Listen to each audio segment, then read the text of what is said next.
Here's your General Hospital spoiler sneak peek at some of the action that will take place in Port Charles the week of January 26th to 30th, 2026. Be sure to tune in to ABC each weekday to see how it all plays out. Monday, January 26th, 2026. Sonny manipulates Ava. Jason voices his concern for Britt. Jordan brokers an introduction. Joss turns to an unlikely source for help. Curtis is relieved. Jason is a man on a mission. Jocelyn makes a bold move. Lucas questions Britt. Carly catches up with Lulu and Charlotte. Tracy suffers a setback. Wednesday, January 28th, 2026. Tracy makes a surprising discovery. Trina voices her pain. Valentine is alarmed. Lulu turns to Nathan for help. Gio and Emma are waylaid. Thursday, January 29th, 2026. Jason plays hero. Carly gets good news. Nathan lets his guard down. Molly shares her news with Cody. A duo shares a first kiss. Carly makes an offer. Jason connects the dots. Lulu makes a confession.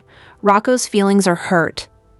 General Hospital recap for Friday, January 23rd, reveals that Wes Ramsey returned as Peter August, at least in Anna Devane's mind, so she had a twisted reunion. At Bobby's, Britt Westbourne tried to force Jason Morgan to choose whether she came first or Carly Spencer, but he refused and wondered where all this was coming from. Britt claimed she thought she could forgive Jason over the past and now realized she couldn't, so she told him to stay away from her and took off. Afterward, Jason grilled Carly on what exactly was said during their earlier conversation. After Carly made it clear that Britt came looking for a fight, Jason insisted he was going to find out why. At GH, Rocco Falconeri was in the art therapy room when director Ross Cullum appeared and asked him where Britt's office was. Britt peeked in through the window and interrupted, so Cullum shook her hand and pretended to meet her. Britt spoke with Cullum privately about why he'd been interacting with Rocco twice in one day. Cullum suggested he was proving a point and began threatening Rocco. Britt insisted Cullum couldn't make Rocco disappear since his family wouldn't let that go, but Cullum suggested he could have Rocco thrown in Steinmauer instead. That rattled Britt, who got a warning about facing real consequences if she didn't stay in line. At Windermere, Jocelyn Jax wasn't thrilled about Ava Jerome being there when she arrived with Lucas Jones. Marco Rios also popped up for drinks, but Jocelyn tried to make an excuse to leave because of Ava's presence. That didn't work, so Jocelyn was forced to stick around and bicker with Ava, who caught her snooping at one point. A little later, Lucas, Marco, Ava, and Jocelyn all shared some bottles of wine. When Lucas suggested exploring the catacombs and got Jocelyn on board with the idea, Marco shut down the idea quite forcefully and seemed nervous. As for Faison, Peter said father was almost ready to reveal himself to Anna. GH fans saw Anna cry over the whole ordeal as she ultimately demanded that Faison show his face. At the Quartermain mansion, Harrison Chase gave Brooklyn Quartermain updates on his demotion to patrol officer, though he admitted he could take the detective exam in the future. For now, Chase wanted to focus on their adoption plans, but Brooklyn worried this was a reaction to him losing his detective job and that sense of identity. However, Chase pointed out he could rebuild his career and defended his desire to start a family with Brooklyn, so they wound up sharing a kiss. At the police station, Emma Scorpio Drake and Giovanni Gio Palmieri showed up looking for Max Scorpio, but he was busy somewhere else. Nathan West offered to help instead, so Anna and Gio voiced concerns about missing Anna potentially being in trouble. Although Nathan couldn't find any clues in the PCPD's records involving Anna, he vowed to get answers and knew where to start. General Hospital spoilers say some shocking Anna news is still to come, so stay tuned. General Hospital spoilers for Monday, January 26th, reveal that Sonny Corinthos will face a death threat while Britt Westbourne loses it on Jason Morgan. Jocelyn Jax will also spill shocking intel, so let's discuss what's coming up in Port Charles. Jason can tell there's a reason why Britt's suddenly pushing him away, so he'll corner her at GH and push for answers. Britt is freaking out now that director Ross Cullum has threatened to throw Rocco Falconeri in Steinmauer, so she'll blow up at Jason once more. Britt will shout that if Jason ever cared about her at all, he'll leave her alone. By the time Britt stomps off, Jason should be more convinced than ever that she isn't ending their romance willingly. General Hospital spoilers also point to Jocelyn asking someone unexpected for help. Could Jocelyn ask Britt to leak more intel regarding Spoon Island in exchange for not telling Jason what she's really up to? Regardless, Jocelyn already has some information to divulge to Jack Brennan, who won't be pleased over her going against his orders by hanging out with Lucas Jones, Marco Rios, and Ava Jerome at Windermere. Jocelyn will ask if Brennan wants to hear what she learned or not, so he'll obviously still be interested. Since Marco practically panicked over Lucas's suggestion about exploring the catacombs with Jocelyn, Joss may assume Jen Sidwell is hiding something big down there. Over with Jordan Ashford, she may wonder if there's anything she can do to help Portia Robinson keep her job. Curtis Ashford will hint about there being no need to bother, so maybe he'll get updates on the board letting Portia stay. Since Curtis will feel a sense of relief on Monday's show, that could tie in with good news about Portia's position at the hospital. Jordan will also make some introductions, so that may involve Sidwell and someone he'd like to meet. As for Sonny, he'll use some manipulation tactics on Ava. Sonny may continue to believe Sidwell's love triangle with Ava and Lucy Coe will be the best possible distraction for him. However, Carly Spencer will provide a different distraction in Monday's episode, since it looks like she'll join Sidwell at his restaurant table. Carly will offer up a bingo during this conversation, so Swill may guess he's the real reason she disapproves of Marco and Lucas's relationship. Finally, Marco will grow impatient and want to take Sonny out of the equation for good. If Sidwell won't take action on this ASAP, Marco will consider taking matters into his own hands. General Hospital spoilers say Marco's sinister side will take center stage in the coming episodes, so stay tuned. General Hospital spoilers reveal that Tracy Quartermaine will break in Drew Kane's house and make a stunning discovery. The week of January 26th to 30th will bring some shockers for Tracy, so here's what viewers can expect. Tracy has been fuming ever since Drew stole the Quartermaine family heirlooms, so she'll see a golden opportunity soon enough.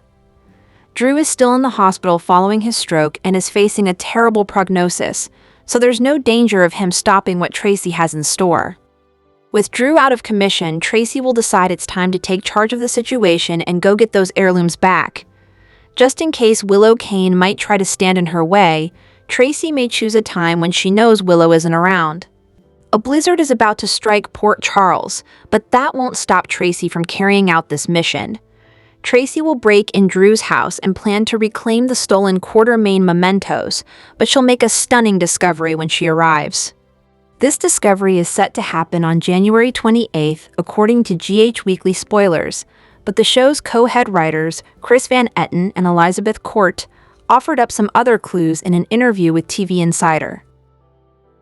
Tracy takes matters into her own hands to reclaim the Quartermaine mementos purloined by Drew.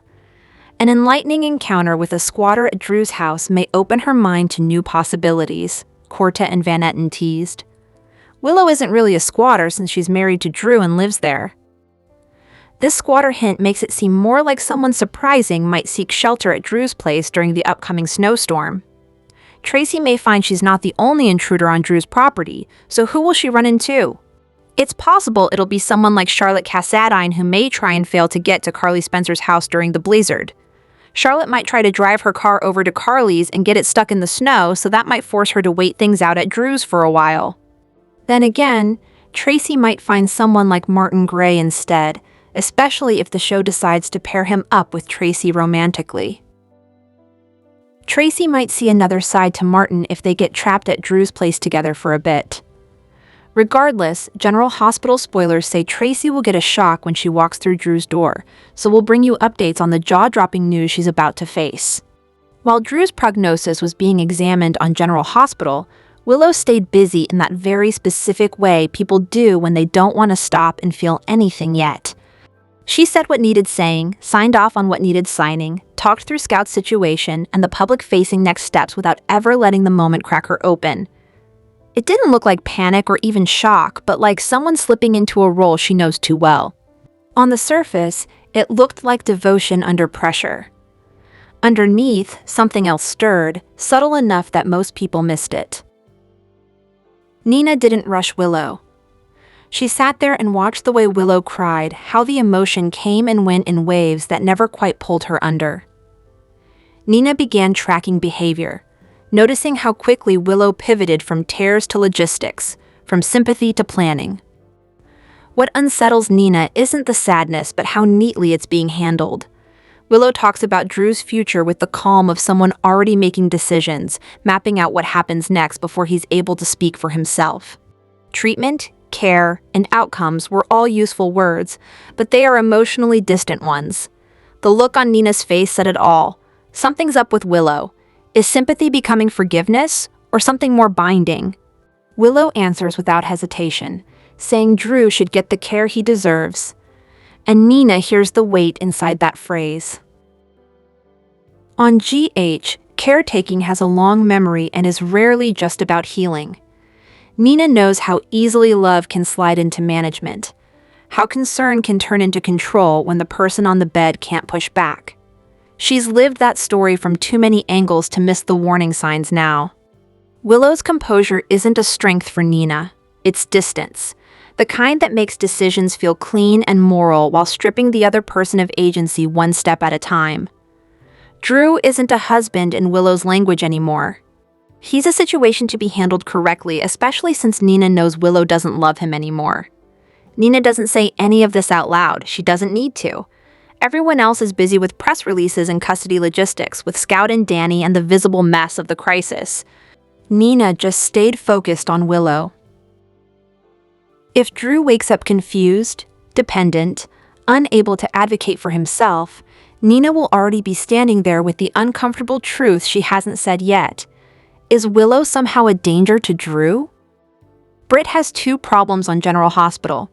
She needs a particular medication to keep her Huntington's disease under control, and the person who controls that medication is evil, and he has lots of evil friends.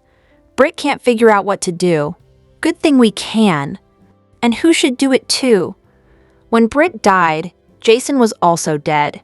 He's back, she's back, they're back, sort of. Jason makes a living killing people, and yet Britt hasn't just suggested that he kill all the people who are annoying her.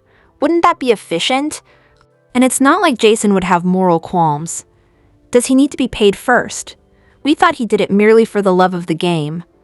What's the point of romantically circling a hitman if he doesn't, him people for you? Yes, Britt needs her magic, secret drug to live. But she physically has it, right? Why not just reverse engineer the thing?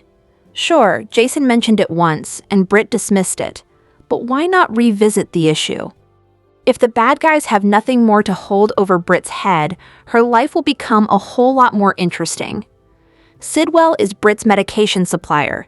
He uses her desire to keep breathing to control her and make her work for Brennan, as both of them obsess over Fazan. Once Britt figures out how to provide her own medication, she won't need Sidwell anymore and can have him. And sure, Brennan too, why not, gotten rid of. But since Jason won't do his girl this one, little solid, Britt should turn to the person who can pull off both, none other than Liesel. Liesel is a doctor. She can whip up Britt's copycat medication, and Liesel is a sociopathic killer. She can certainly take care of Sidwell and Brennan. All Britt needs to do is confide in her mommy and ask for this one, itsy-bitsy favor. Liesel was a horrible mother to her Britta. Surely she'd do anything to make this up to her? Problem solved. What's next?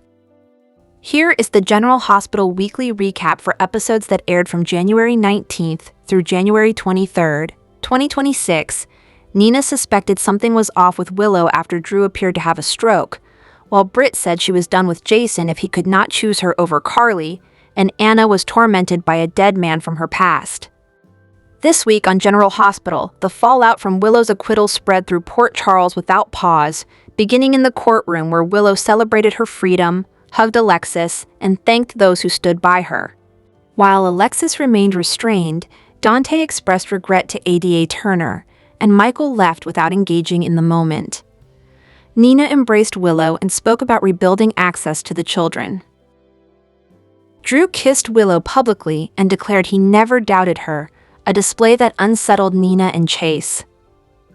Drew reminded Alexis of their agreement and bristled when Willow credited her for an astute defense, then privately grew irritated whenever attention shifted away from him.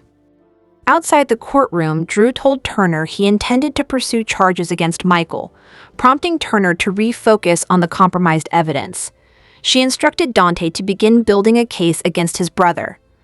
Chase denied tampering with evidence and accused the prosecution of failing to arrest the real shooter, while Turner warned that consequences could still follow.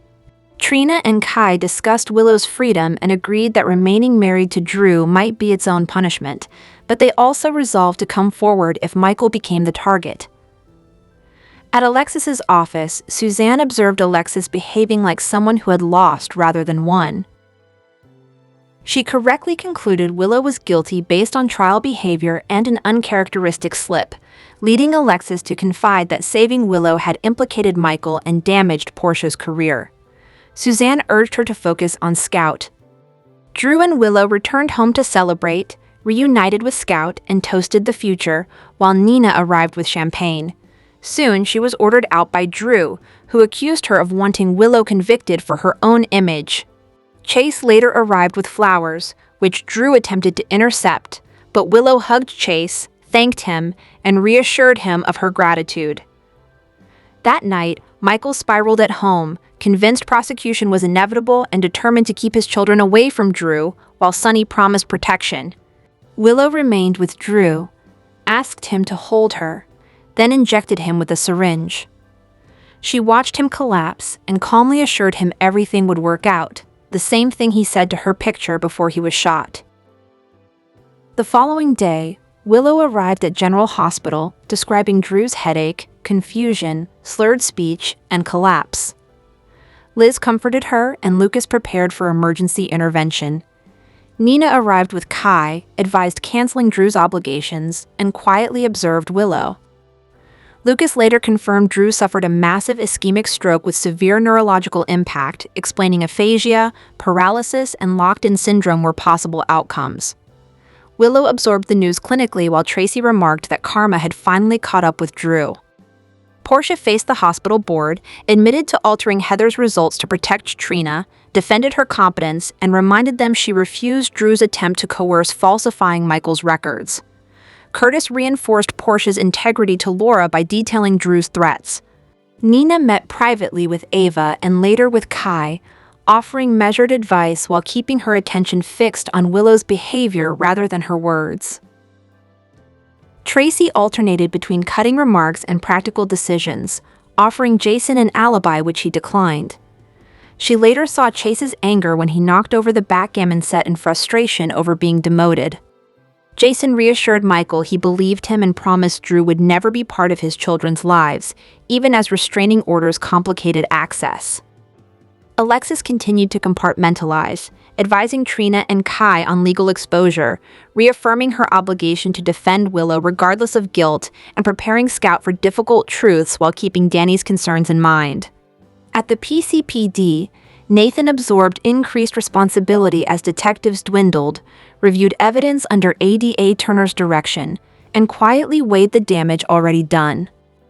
Ava advised Nina to stay out of Willow's marriage while continuing Sidwell's art dealings and questioning unexpected costs.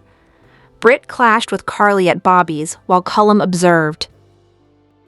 He later ordered Britt to bring Sidwell's lab online, relocate to Windermere, disappear from distractions, and comply under threat to her medication. Sonny confronted ADA Turner, learned she believed Willow was guilty, and understood Michael would still be pursued. Michael and Chase later got into a physical altercation at the Quartermain mansion until Jason intervened. Afterwards, Chase vowed Michael would pay. Willow reviewed Drew's press statement, approved Scout staying with Alexis, and learned Drew's recovery was unlikely, crying while Nina watched how she shifted from tears to logistics. Alexis welcomed Scout, acknowledged the weight of having Sam's last connection, and later heard from Danny, who asked for help seeing his sister. Chase learned from Dante that he was demoted to patrol officer, leaving him uncertain and prompting difficult conversations with Brooke Lynn about adoption and identity. Meanwhile, Brennan deactivated Joss, placed her into sleeper status, and ordered her to avoid Windermere. Cullum questioned Lulu and Rocco about Dalton and later used Rocco to threaten Britt into full compliance. Joss attempted to mend family rifts, visiting Lucas and agreeing to time at Windermere despite orders to stay invisible. Emma and Gio sought help locating Anna after months without contact, while Anna's captivity worsened as visions of Peter appeared. He insisted that Fasun always won and would come for her, leaving Anna screaming that it was not real. At Windermere, Lucas brought Joss for drinks, found Ava present, and tensions rose. Joss tried to leave, but Marco convinced her to stay despite her unease with Ava. Nathan couldn't find any new word from Anna, but he assured Emma and Gio that he would look into her whereabouts to the best of his ability. Later, as Ava, Lucas, Marco, and Joss were having drinks, Lucas thought it would be a great idea to explore the catacombs, which he hadn't seen since childhood. Marco quickly shut that notion down. Britt demanded that Jason choose between her and Carly, took his refusal as the answer, and ended the relationship. Britt accepted Cullum's terms to protect Rocco, told him that she severed ties with Jason, and prepared to relocate, aware that the choice would isolate her. By Friday's close of General Hospital, Port Charles settled into uneasy motion, aware that verdicts had not resolved danger, power had shifted rather than disappeared, and the consequences of one quiet injection were still spreading. Maxie is returning to General Hospital, and all is right with the world. If Nathan isn't really Nathan, she will be the one to figure it out. Maxie has been off-screen in a coma since August 2025, and unbeknownst to everyone, Sidwell is the one who put her there. Ms. Jones is in for some pretty big shockers when she returns to Port Charles. Her dead sister-in-law, Britt, is now alive. If that isn't crazy enough, her husband and love of her life, Nathan, is also back among the living. That's a lot to deal with after waking up from a 5-month coma. Before Maxie was poisoned, she was in a good place. Her children were doing well, as was her job at Deception, and she was happily back with Spinelli. The return of her dead husband might throw a wrench in all of that. At the same time, Nathan seems to be falling for Maxie's bestie, Lulu. Nathan stumbled back into Port Charles with little explanation. He supposedly has no memory of where he's been for all these years, and not many people have questioned this. It is also odd that he doesn't seem upset at all that his wife is in a coma. According to a representative for the ABC soap, Storms will return to the screen on Thursday, February 12th. If anyone is to question Nathan, it will be Maxie. She is smart, and not much gets past her. This couple had a great love story, and Maxie adored her husband. She would be the one to question the missing years and notice if he isn't the same Nathan that she loved for so long. Even the slightest change would be apparent to his wife.